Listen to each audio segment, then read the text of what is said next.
Alors voilà, ici nous allons construire l'image d'un objet donc AB situé entre le foyer et le centre optique. Là ici.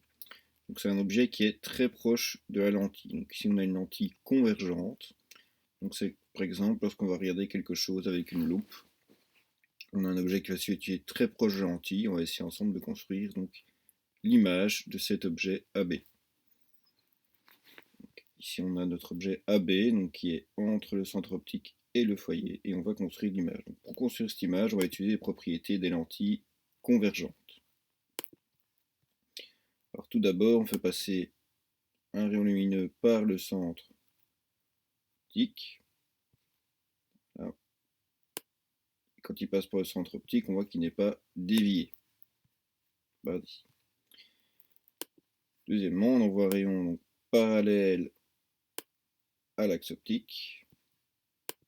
Et ce rayon donc, est réfracté en passant par le foyer image.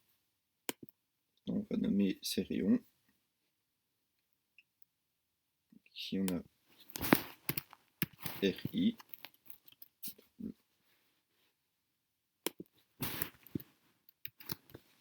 Pour rayon incident.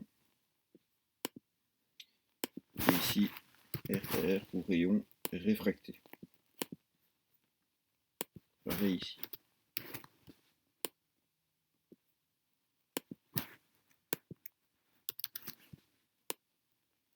Alors ici, petit problème, c'est que nos rayons, on voit ici, ils ne se croisent pas, ils s'écartent. Alors ce qu'on va faire, c'est qu'on va prolonger nos rayons lumineux, mais dans l'autre sens, de l'autre côté, de manière à ce qu'ils se croisent.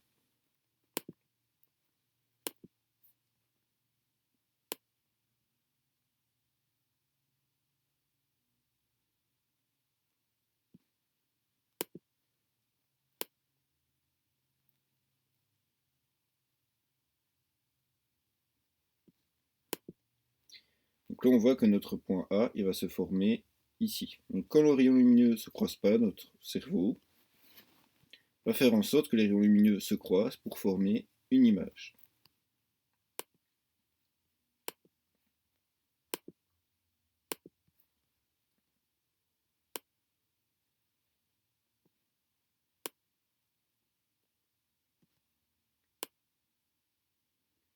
Donc notre point A, il va se former ici, tout en haut. Le point B, vu qu'il est sur l'axe optique, ben, il reste sur l'axe optique, il va juste être décalé.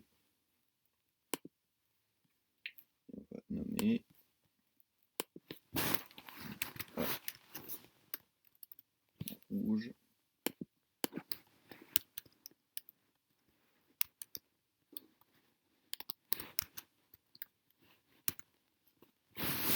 Crime. Et ici,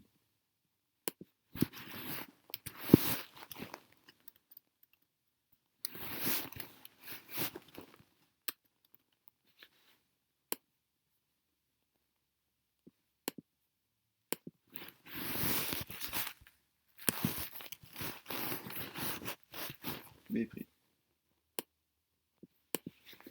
Donc là, on va avoir une image qui est plus grande que l'objet, donc que départ, qui va être à l'endroit et qui va être virtuelle. Donc virtuelle, pourquoi? Parce que c'est une image qui ne peut pas être projetée sur un écran, donc elle n'est pas à droite. Ici, elle n'est pas du côté de l'image, donc elle est du côté objet, donc c'est une image qui est virtuelle, puisqu'on ne peut pas la projeter sur un écran. Donc ça, c'est caractéristique quand une image est virtuelle. Par exemple, votre image dans un miroir, on ne peut pas la projeter sur un écran, donc elle est virtuelle.